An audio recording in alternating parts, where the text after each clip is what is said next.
하늘에 핀 꽃은 별이라고 하지요. 사람 마음에 핀 꽃은 사랑이라고 합니다. 오늘 본문을 기록한 사도 바울은 사랑의 양과 사랑의 높이와 사랑의 길이를 무한히 초월하는 최고의 사랑을 여러분과 저한테 소개하고 있습니다. 여러분, 그 사랑을 무엇이라고 여러분들은 생각하십니까? 바로 그 사랑은 그리스도의 사랑인 줄 믿습니다. 우리 예수님의 사랑은 대가를 바라지 않는 사랑이에요. 자기의 희생, 거룩한 경건된 깨끗한 사랑이에요. 그러므로 오늘 본문 고린도후서 5장 14절에서 확실히 밝히고 있어요. 우리 한번 읽어볼까요? 그리스도의 사랑이 그랬어요. 이 말씀은 그리스도의 사랑이 무엇이냐 그 말이에요. 우리를 강권하시는다. 우리가 생각하는데 한 사람, 모든 사람을 대신하여 죽었은즉 모든 사람이 죽은 것이라 그랬어요. 예수의 사랑, 그리스도의 사랑은 나를 대신해서 십자가를 지신 죽으심이라 그 말이에요. 여러분, 대신 죽었다는 이 말씀이 매우 중요해요. 그래서 짧은 두 구절 말씀 가운데에서 3번이나 반복적으로 기록하고 있어요. 그 말씀 오늘 본문 14절에 보면은 다시 한번 읽어볼까요? 14절입니다. 자, 오늘 본문 14절 시작. 그리스도의 사랑이 우리를 강권하시는도다. 우리가 생각하건대 한 사람 모든 사람을 대신하여 이 대신 대속물이 중요하다 그 말이에요. 그리스도의 사랑 우리를 대신해서 십자가를 지신 그 대신. 자, 15절에도 한번 읽어볼까요? 15절입니다. 시작. 15절 시작. 그가 모든 사람을 대신하여. 대신 얼마나 중요하면은 지금 대신한 글자 계속 나오지요. 그 다음에 죽으심은 살아있는 자들로 하여금 다시는 그들 자신을 위하여 살지 않고 오직 그들을 뭐하여? 대신하여 죽었다 그 말이에요. 그리스도의 사랑은 여러분과 저를 위해서 대신 십자가 대승물이 되셨는데, 그럼 과연 무엇 때문에 여러분과 저를 대신해서 죽으셨냐 그 말이에요. 따라 한번 합시다. 우리의 죄 때문입니다. 우리의 죄악 때문이라는 사실이에요. 여러분, 성경 이사야 53장 5절 6절에 보니까 그가 찔림은 우리의 허물 때문이요 그가 상함은 우리의 죄악 때문이라. 죄악이라는 죄악. 그가 징계를 받으면 우리가 평화를 누리고 그가 채찍에 맞음으로 우리는 나음을 받았도다. 6절. 우리는 다 양같아 그를 향하여 각기 제결로 갔거늘 여호와께서는 우리 모두의 죄악을 그에게 담당시키셨도다. 그리스도의 사랑은 우리를 대신해서 십자가를 지셨어요. 죽으셨어요. 그럼 대신 죽으시네. 무엇 때문에? 나의 죄악 때문이라는 거예요. 구약성경뿐만 아니라 바울서 로마교를 향해서 로마서 4장 25절에서도 예수는 우리가 범죄한 것 때문에, 죄악 때문에, 범죄한 것 때문에 내줌이 되고 그랬어요. 죄로 인해서 영원한 죽음에 빠진 인간들을 구원하기 위해서 우리 예수님께서 갈보리에서 십자가를 지셨습니다. 인간의 죄를 대속시키시고 하나님의 영원한 나라를 세우기 위해서 우리 예수님이 이 땅에 오셨어요. 그래서 바울 사도는 디모데전서 2장 6절에서 강조하고 있어요. 그가 모든 사람을 위하여 자기를 시작 대속물로 주셨으니, 대신 우리의 죄를 짊어지셨다. 마태복음 20장 28절 우리 예수님이 직접 말씀하기를 인자가 온 것은 섬김을 받으라 함이라 도리어 섬기려 하고 자기 목숨을 많은 사람의 뭘로? 대속물로 주려 함이니라 그랬어요. 이 말씀은 그리스도의 사랑은 여러분과 저를 대신해서 죄악 때문에 십자가상에서 죽으셨다라는 사실입니다. 사람들의 이 사랑은요, 그 사람이 슬퍼할 때 슬픔을 함께 할 수 있어요. 고통을 같이 함께 할 수 있어요. 그 현장에 같이 슬픔을 나눌 수가 있어요. 고통도 그 현장에서 함께 나눌 수가 있잖아요. 그러나 그 고통을 대신 짊어질 수는 없습니다. 그러나 그리스도의 사랑은, 예수의 사랑은 함께 아파하는 것뿐만 아니라 그 고통을 내 대신 짊어지시곤 내 대신 희생하시고 대속물이 되어주시는 최고의 최상의 사랑인 줄 믿습니다. 우리 예수님께서 대신 나 때문에 그 십자가를 짊어진 그 사랑뿐만 아니라 따라만 합시다. 우리를 강권하셨습니다. 강권했다는 거예요. 오늘 하나님 말씀 14절에 보면은 이렇게 나와 있죠. 그리스도의 사랑이 우리를 강권하시도다 그랬어요. 여러분, 이 강권이라고 하는 단어는 헬라어 원본과 시데코로 나와 있어요. 이 뜻은 사로잡다 그렇게 나와 있어요. 이게 무엇인가 사로잡혀서 정신없이 행동하는 사람들 있잖아요. 뭔가 사로잡혔다는 거예요. 사로잡혔다는 이 말씀은 나의 철학과 나의 의지와는 별 관계가 없어요. 사랑에 빠진 사람들을 가만히 생각해 보세요. 그들은 서로에게 유일한 사람이 됩니다. 주변에서 아무리 누가 뭐라 하든 간에 세상이 오직 그들 중심으로 재편됩니다. 남들이 보기에는 미쳤네, 남들이 보기에는 막 이상하게 보일 망정 그게 사랑의 결정이고 사랑의 경험입니다. 신앙인들도 마찬가지예요. 그리스도의 사랑에 잡혀 있다 하면은, 그리스도의 사랑에 강권되어 있다 하면은 사나 죽으나 주님을 위해서 산다. 이게 예수 앞에 잡힌 사람들이에요. 그래서 사도 바울은 내가 만일 미쳤어도 하나님을 위한 것이고 내가 정신이 온전해도 너희를 위한 것이라는 거예요. 이 말씀은 예수의 사랑, 그리스도 사랑에 내가 강권했다. 이 말씀은 내가 그리스도 사랑에 잡혀있다 그 말이에요.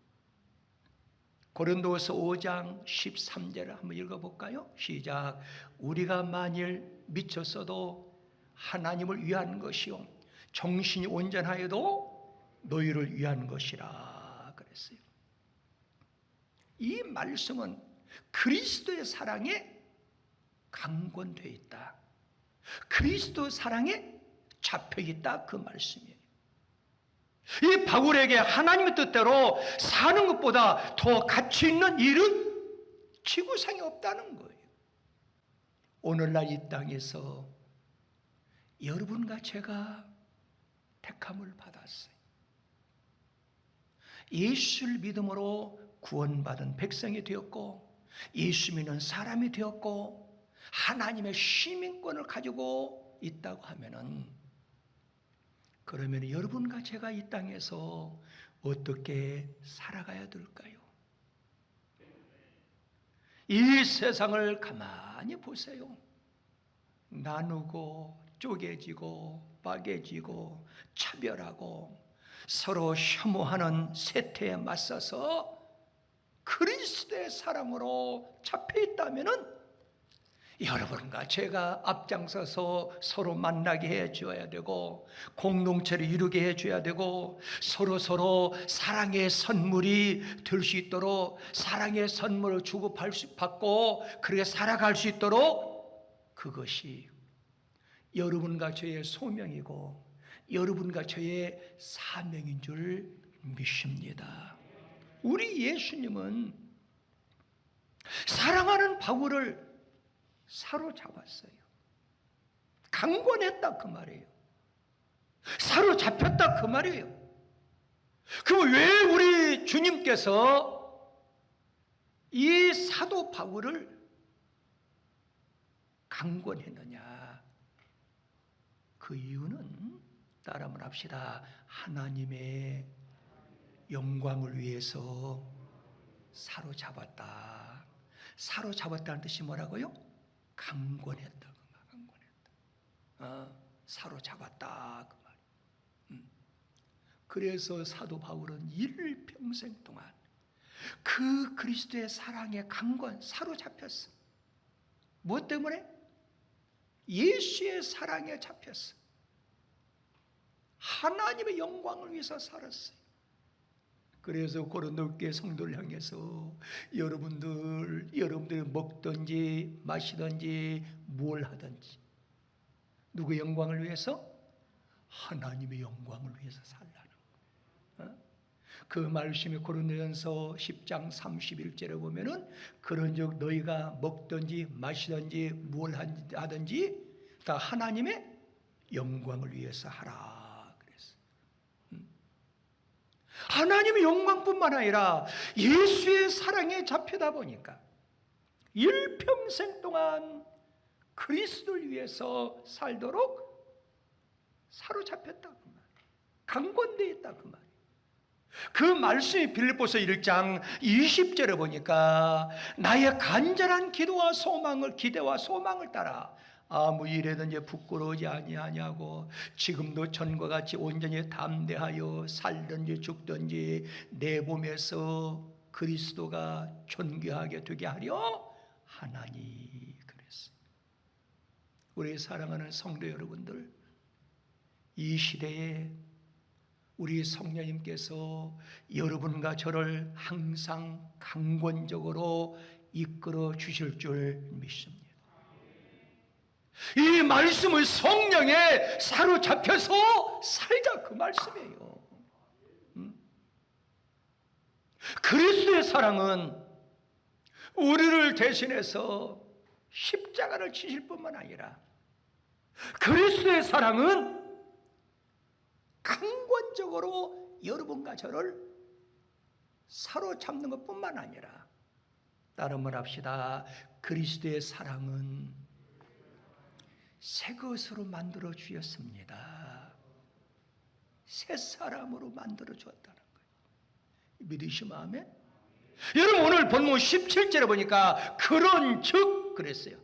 누구든지 그리스도 안에 있으면, 이 말씀은 예수 사랑 안에 있으면 너희는 새로운 피조물이라 그 말이에요. 이전 것은 지나갔으니 보라 새 것이 되었다는 거예요. 여러분이 이미 새로운 피조물이 되었어요. 새 것이 되었어요. 하나님의 사람들이 되었어요. 그럼 오늘 본문 17절에서 새 것이 되었다는 이 말씀은 뭘 가리키느냐? 신분이 바뀌어졌다라는 사실이에요. 따라만 합시다. 신분이 달라졌습니다. 달라졌어요. 여러분 성경 빌립보서 3장 20절에 보면은 그러나 우리의 시민권은 하늘에 있는지라 그랬어요. 그러니까 여러분과 저는 그리스도의 사랑을 받기 전에는 우리의 시민권은 하늘이 아니에요. 영원히 타지 않는 지옥에 들어갈 인생들이라 그 말이에요. 그런데 그리스도의 그 사랑 때문에 오늘 죽어도 영생 복락을 누리시는 하늘나라의 시민, 하늘나라의 시민권을 가지고 있다고 말이에요. 이것이 새 사람 새 것이 되었다는, 신분이 바꿔진다는 거예요. 신분이 달라진다는 거예요. 내 이름이 생명록에 기록됐다는 그 말이에요. 여러분 골로새 3장 4절에도 보면은 우리의 생명에선 그리스도가 나타나실 그때에 너희도 그와 함께 영광 중에 나타나시리라 그랬어. 그러니까 우리가 죽어도요 반드시 우리 주님처럼 부활체가 되는데, 영원한 꺼지지 않는 지옥에 들어가기 위해서 부활하는 것이 아니라 우리 주님과 함께 영광의 나라, 그 영광을 받기 위해서 우리가 부활한다는 거예요. 이 말씀은 여러분과 제가 그리스도의 사랑 때문에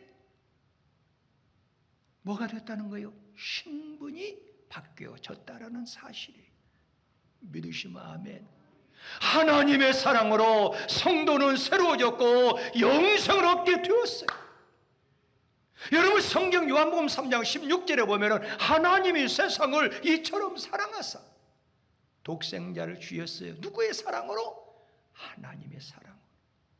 그를 믿는 자마다 멸망치 않고 영생을 얻게 하려 하심이라. 신분이 바꿔졌어요.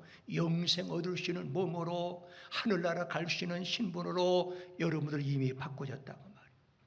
우리 주님의 사랑이 우리를 새롭게 변화시켜 주셨습니다. 그러면 여러분과 제가 신분이 달라졌어요.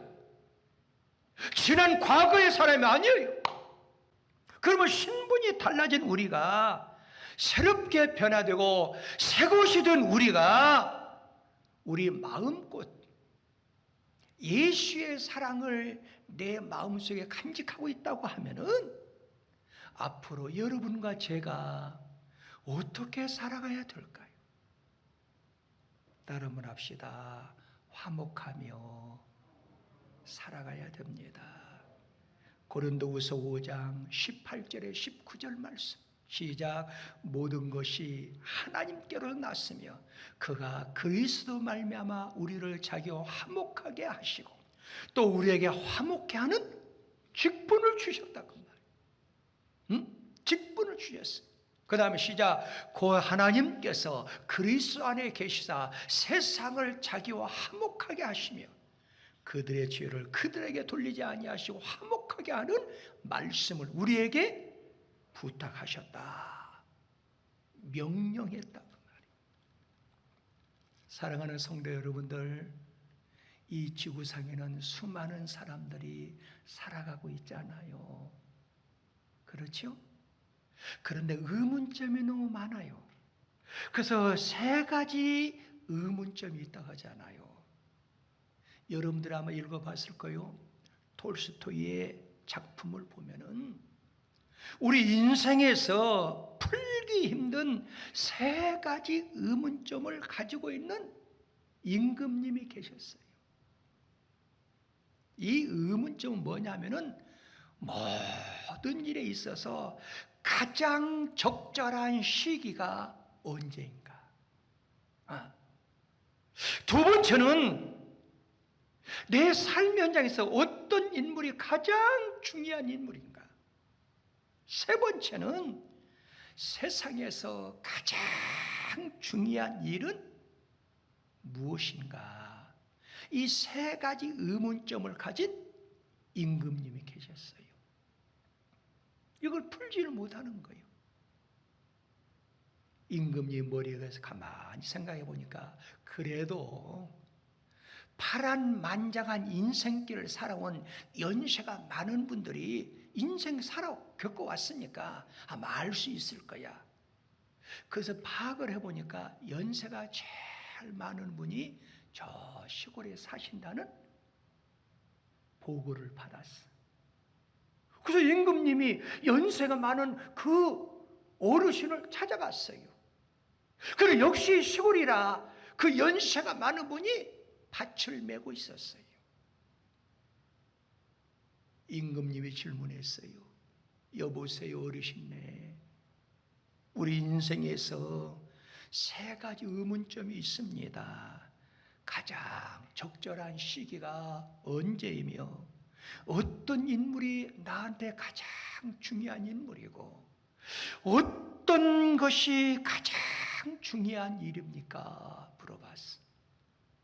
근데 연세가 많은 이분이 아무 대답도 없이 밭을 호맹이로 메고 있었어요.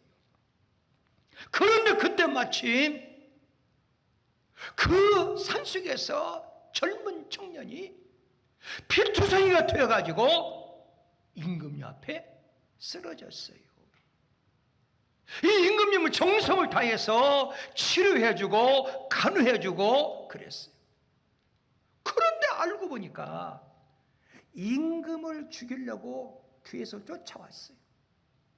그런데 칼에 맞아가지고 임금님 앞에 쓰러진 거예요. 그런데 임금님은 그 젊은 청년을 최선을 다해서 치료해주고 간호해주니까 이 젊은 청년이 마음이 바꿔졌어요. 내가 이 임금님을 위해서 일평생 나의 삶을 바치고 임금님의 충신이 돼야 되겠다 결심을 했어. 그리고 사실대로 얘기를 했어요. 그런데 조금 있으니까 연세가 많은 그 어르신께서 밭에서 일하다가 호미를 다 내려놓고 여보시오, 세상에서 가장 중요한 때는 바로 지금입니다. 세상에서 제일 중요한 인물은 지금 바로 당신하고 대하는 그 사람이 가장 중요한 인물입니다. 이 지구상에서 가장 중요한 일은 지금 대하는 그 사람에게 최선을 다해서 정성, 사랑을 베푸는 것이 최고로 중요한 일입니다. 이 얘기를 했어요. 여러분, 우리의 삶을 가만히 되돌아보세요. 꿈속에서 살지 말고 어떤 시간이 가장 중요합니까? 지금 말씀을 듣고 있는 지금 이 시간이 여러분들한테는 가장 중요한 시간이에요. 내 인생에서 제일 중요한 사람, 제일 중요한 인물은 누구예요? 내 곁에서 지금 함께 말씀을 듣고 있는 그 사람이 가장 중요한 거예요. 내 인생에서 가장 중요한 일이 무엇입니까? 내가 지금 대화 나누고 있는 내 곁에 있는 그 사람들 최선을 다해서 사랑을 베푸는 것, 그게 최고로 중요한 일인 줄 믿습니다. 우리 사랑하는 성도 여러분들, 9월을 맞이했어요. 이 9월은 전진의 달입니다. 마음의 꽃, 이 사랑을 잘 나타내서 사랑의 꽃을 피우고 사랑의 열매를 맺어야 되는데, 우리 예수님도 우리에게 명령했어요. 뭐라고요? 서로 화목하고 살라는 거예요. 여러분, 성경 마가복음 9장 50절에 보면 이렇게 나와 있어요. 소금은 좋은 것이라 만일 소금이 그 맛을 잃으면 무엇으로 이를 짜게 하리요? 너의 속에 소금을 두고 서로 화목하라 그랬어요. 이 말씀대로 여러분과 제가 마음의 꽃, 예수님의 사랑을 마음에 간직해서 이 9월에 꽃이 피고 열매 맺는 축복의 주인공들이 다 되시길 예수 이름으로 축복합니다.